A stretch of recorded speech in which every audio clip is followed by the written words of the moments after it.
อ่าฮะสวัสดีฮะท่านผู้ชม เราจะมาคอลแลบกับช่องมาร์กิ้งฮะ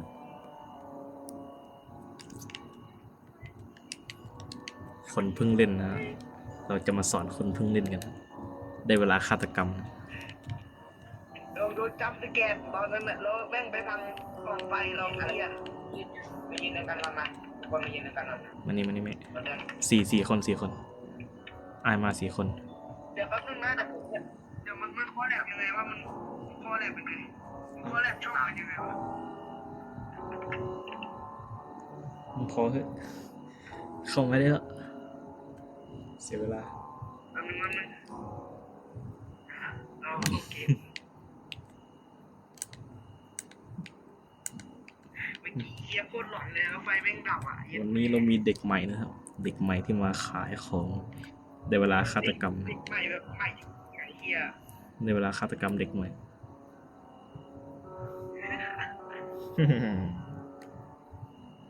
นันเลยแล้วไอฟิวเลยแล้วนันนั่นแหละไปดู เรื่องเร็วแล้วกูไม่ค่อยได้สังเกต เฮ้ยอันนี้ใครจะเล่นเราด้วย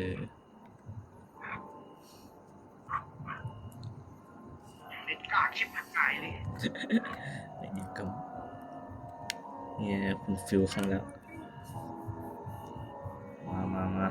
เล่นมามาที่อยู่ไหนกัน อยู่นี่คือยืนเรียงอยู่เนี่ยยืนเรียงอยู่เนี่ยนี่4 คนไปเข้าเลยเข้าแล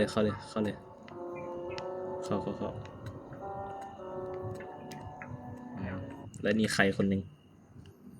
แม่งกูเผลอเข้าถูกแล้วแต่คนนึงมาใครอ่ะ คนเรือใคร เข้ามาโดยไม่รับอนุญาต ใครวะ เด็กน้อยเปล่า เอสโอเอส เด็กน้อยที่ไหนเปล่าเด็กอเมริกาเปล่าเด็กอเมริกาเขาเล่นเลยบอกให้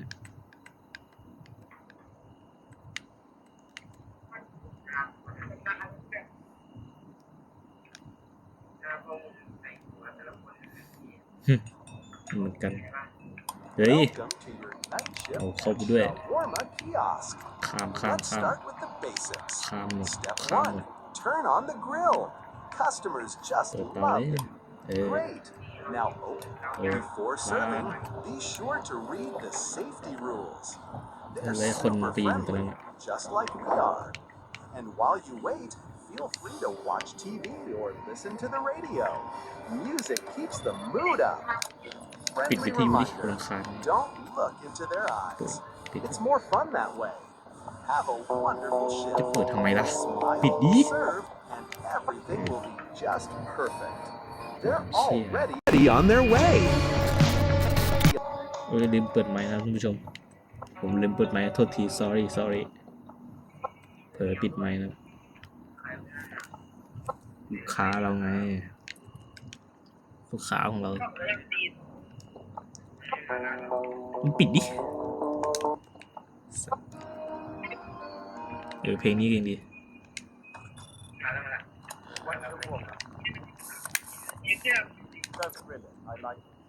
ปกติเสิร์ฟได้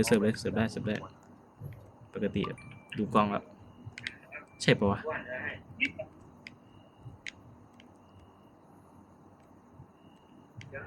เดี๋ยวดูกล้องให้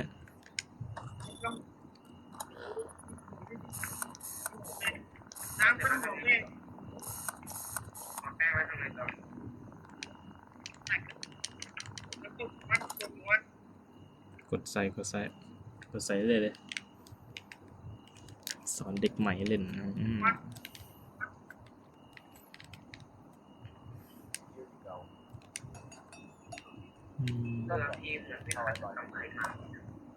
ฆาตกรรม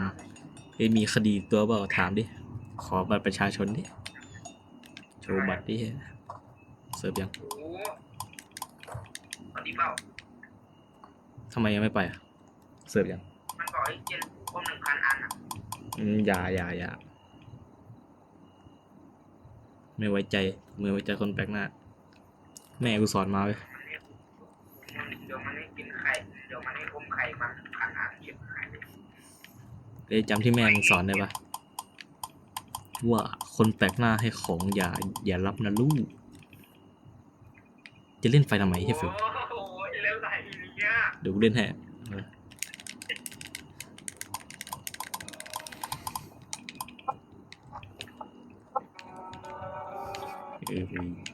หยุดเล่นไฟดิ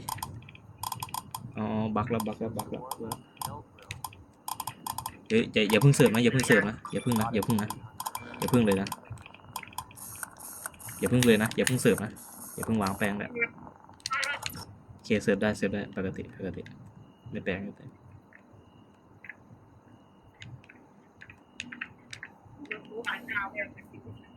อกไม่ใส่นะ ไม่สิเนี้ยมันก็จริงเลย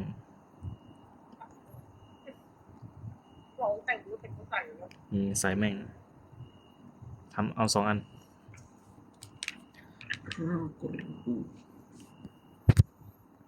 วันนี้ผมน่าจะไลฟ์ไปด้วยเนี่ย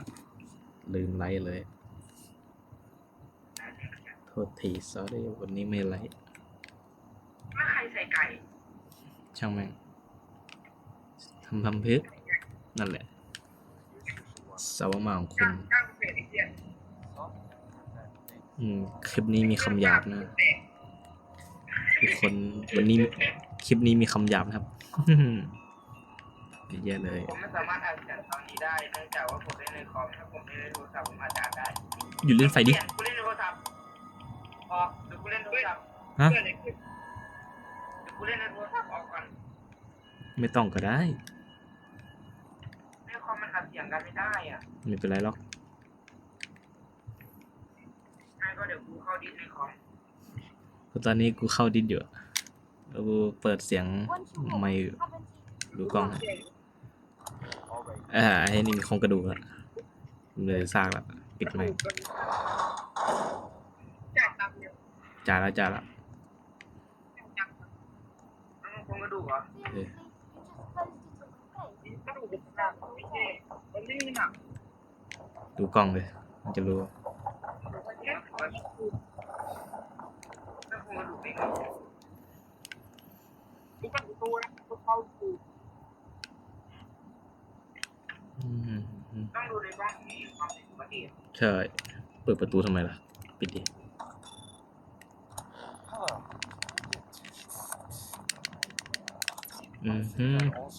ปกติไม่แปลกเสียดายนะที่มาร์กิ้งเอาอัดเสียงไม่ได้ไม่มีไมค์แต่ก็ไม่เป็นไรนะ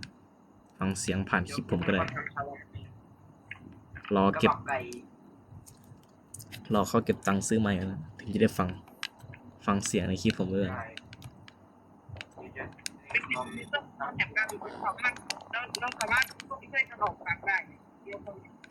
ไม่เอาไม่มีตังค์หมดแล้วอัดเกมหมดแล้วโหลดตังค์ปิดเพิ่มซอสเศษกล้องทำไมล่ะปกติเฮียไม่แปลก ได้ทำเก็บปัสดุกูแล้วกัน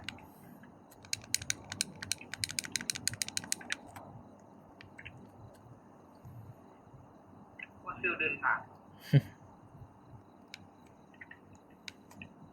คุณลืม เอางี้ดีไหมเพราะในระหว่างที่พูดมันจะอัดเสียงไปด้วยงั้นกูอัดเสียงในโทรศัพท์แล้วก็ค่อยเอาไปใส่นี้โอเคไหม ได้อัดเสียงไหมเดี๋ยวตัดใส่ให้ ออกก่อนได้ไหม ว่าอย่าออกดีกว่าเกลียดถ่ายใหม่ Before I go, may I get your name? เปิดหน้าจอ I don't usually share my private information with strangers. ไอฟิลไปไหน We at the police department โอเคครับวันนี้เรามาขายกระเพราไก่กับเพื่อนอีก2 คนนะครับซึ่งตอนนี้มี and due to นัก several สืบมาซื้อของเราส่วนเพื่อนเราเปิดไฟไม่อยู่ for further identification, เราก็ เฮ้ยอย่าเล่นไฟดีใครเล่นไฟ he's right in here. เปิดไฟแป๊บนึงเปิดประตูหลังน้ำไม่ทำไม ที่นี่ ปิดเดี๋ยวนี้อะไรเนี่ย คัดซีน อะไรคิด อ๋อเชียเอ็นโนตไอสัตว์ชิบหายแล้วหนีเฮียรอเฮียอะไปละ เป็นประตูใส่แม่งเลย โอ้เสียงพระเจ้า Yes, that's it. 20 more seconds. ชิบหายละ มันเป็นไรเนี่ย แย่ละเอาละเฮ้ยachievement ใหม่จี้เลย ยังไงดี เฮ้ยผู้ชม เราเจออิตาเอกแล้วเนี่ยหายากปะเนี่ยทำไมโอ้คุณทำให้ฉันกลัว คุณต้องการอะไรร้อยแย่ อะไรเดี๋ยวพี่ร้องจ่ายตังค์กันดิ ที่แต่เมื่อกี้อะไรอ่ะผู้ชมเมื่อกี้อะไรครับเนี่ย ไม่ค่าตะการครับเอาวะ ปิดไอ้สัส ค่าอะไรมาเดี๋ยวดิ เมื่อกี้เราอาจจะเป็น1 ใน 100เฮ้ยแย่ละผิดแสดงว่าอีกคนเมื่อกี้เราเสิร์ชผิดดิอีกคนที่เขียนหนังสืออะเราเสิร์ชผิดดิชิบหายละ ร้านไปหลังร้านเป็นประตูร้านยังตรงดูหลังร้านเราเห็นแล้วใช่ไหมเอ้ยเปิดประตูหลังอ่ะไอ้ฟิวมึงทำอะไรของมึงเนี่ย ไม่ทำไฟเสียเหี้ยสัตว์ตัวเหี้ยนะ เดี๋ยว ขี้ ผมเข้าไปเนี่ย เฮ้ยมึงจะขังดิมองหาเลยไม่เห็นเลย ซ่อมไฟซ่อมไง ซ่อมขยะก่อนซ่อมไฟ ไปต่อ ซ่อมไฟต่อเลยไอ้นี่ก็ปิดประตูจัง การ อ่ะฮะ ของที่รถ เขาเร็ว ย่างตับนะเอ้ย เอ้ย ขายกระบอกไก่โอ้ยกระบอกไก่ขึ้นลา เราเจออิตาเอกเลยเว้ยของลับเลย ไหนอ่ะพี่ตัวเอง เมื่อกี้เดนโนตเนี่ยเดนโนตอ่ะ คืออะไรเว้ยที่มันอยู่ตรงนี้คืออะไรอ่ะ อันนี้เราเสิร์ฟผิดไงเราไปเสิร์ฟไอเดนโนตให้ อ๋ออันนี้เดโมก้อนแน่หรือว่าออกมา เฮ้ยกูเคยทำให้มันออกมาเต็มตัวเลยคนน่ากลัวเฮ้ยเห็นใต้โต๊ะปะนั่นแหละ อ่ะเอ้ยอย่าเพิ่งเสิร์ฟ ครับ อย่าเพิ่งนะดูก่อนเช็คความเรียบร้อยอย่าเพิ่งอาจจะไม่ใช่คนนะเลยโอเคใช่คนเสิร์ฟเลยเสิร์ฟได้เลยไม่มีปัญหา ว่านี่สึกเหรออ่ะกดเครื่องปรุงเดี๋ยวใส่เองมาเลย จะออกไปทำเชี่ย มีคำหยาบมาปรุงกลางกินมา จะออกไปทำไม ไม่มีใครกดเครื่องปรุงให้เลย กดให้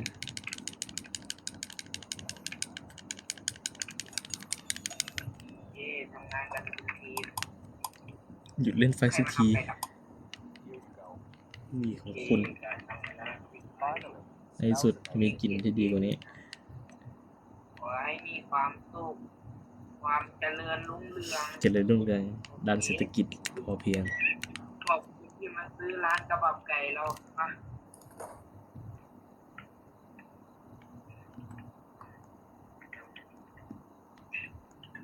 ขอบคุณที่มาซื้อของที่ร้านกระบับไก่ทำไมใช้ร้านกระบับไก่ที่มันใช้ตัวเป็นเองนะผ่านกล้องนี้คนหรือเปล่าคนน่าจะคนนะ ใช่ป่ะ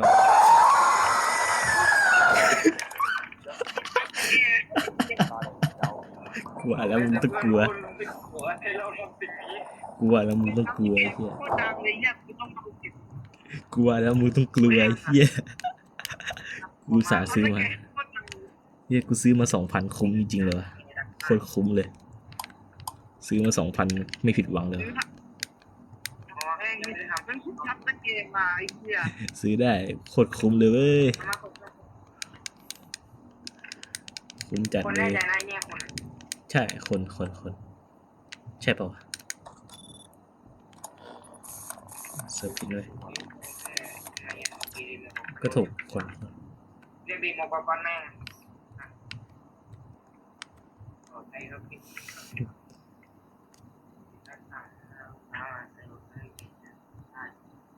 การในความผิดพลาดแต่แล้วความผิดพลาดที่ต่อทางที่ข้าใครจะ ชิคกี้ โอ้ยมึงเจ้าอย่างนี้ใช่ไหมมึงเจ้าอย่างนี้ใช่ไหมมึงเจ้าอย่างนี้เหรอไอ้สัส ใครมันทำวะวางก็ดีวะไม่ว่าต่อวันช่วยกูเลย คงจริงเลย ไม่เฮียตัวเฮียเสียงมึงหรอกไอ้พี่ก็บอกเนี่ยมันไม่ใช่คนถ้าแกนั้นมันจ่ายตังค์ยัง ยัง มันเต้นข้างนอกอะ ไม่ให้เชฟฟิวซื้อละนะมึงไงไอ้สัสเชฟฟิวไอ้สัส แม่ง รู้ มัน นะ ทำตัวดีมันเหมือนไม่เหมือนคนไอ้เหี้ย เดี๋ยวอาการ ใช่ปะไม่ ไอ้ผีมันเต้นอับกูใส่ยางไปไหนวะยังอยู่ที่เดิมมันยังเต้นอยู่อ่ะทำไงดีวะ มองมันซะ เนี่ยอย่ามาจำสักทีเว้ยอย่าไปมองมัน น่าให้ จะ มอง จำคือแกเว้ย ช่างแม่งไม่สน ถ้ามองนานๆจะจำคือแกว่ะ ประมาณนั้น มันจะพุ่งมา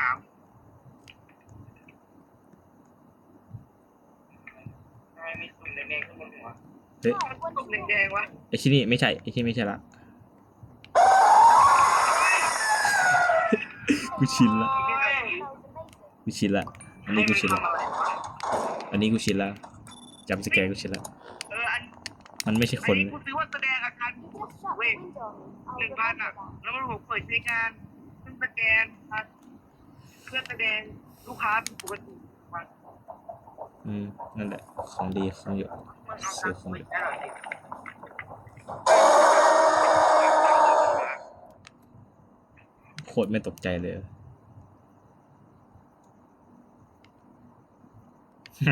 ซื้ออันเชิญโลกปกติมา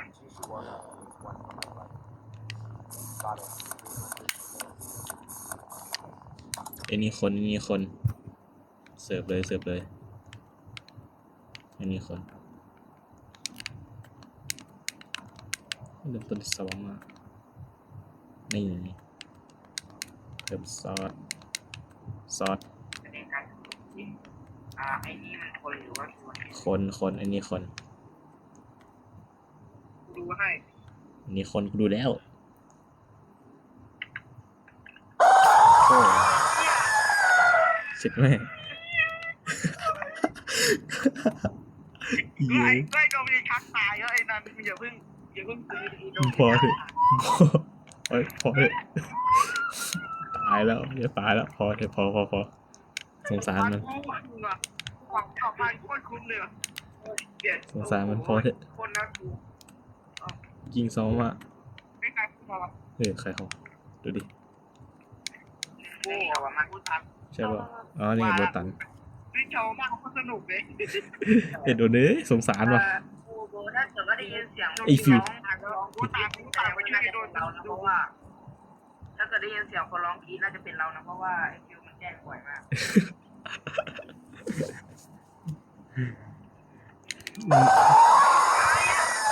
อีฟิว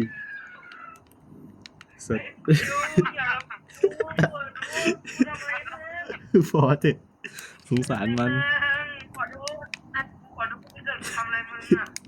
พอเถอะไอ้เหี้ยสงสารมัน ตายพ่ออ่ะยิ่งพ่อ พอเดี๋ยวโรคหัวใจกำเริบไม่เอาเดี๋ยวกูตายโรคหัวใจกูจะกำเริบมันอ่ะ ฉันตาย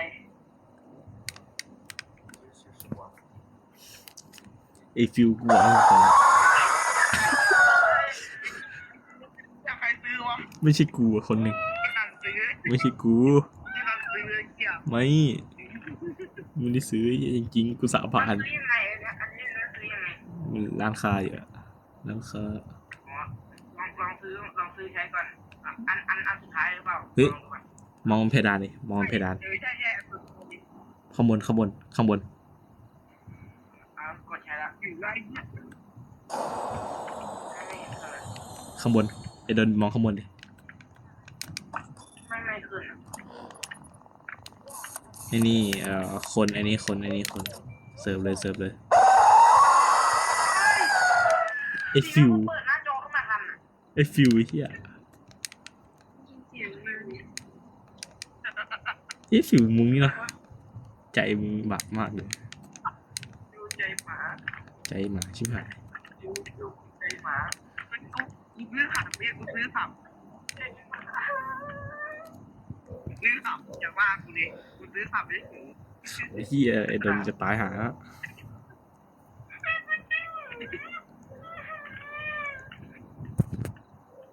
เดี๋ยวกูแสดงพี่นิหารให้ดู ไม่กูตัดรออยู่เฮ้ยบอกไม่เดี๋ยวกูตัดเล่นด้วย ออกเลยเหรอ โอเคแต่เราต้องถ่ายออกเลย ออกแม่ง ออกมาออกเลย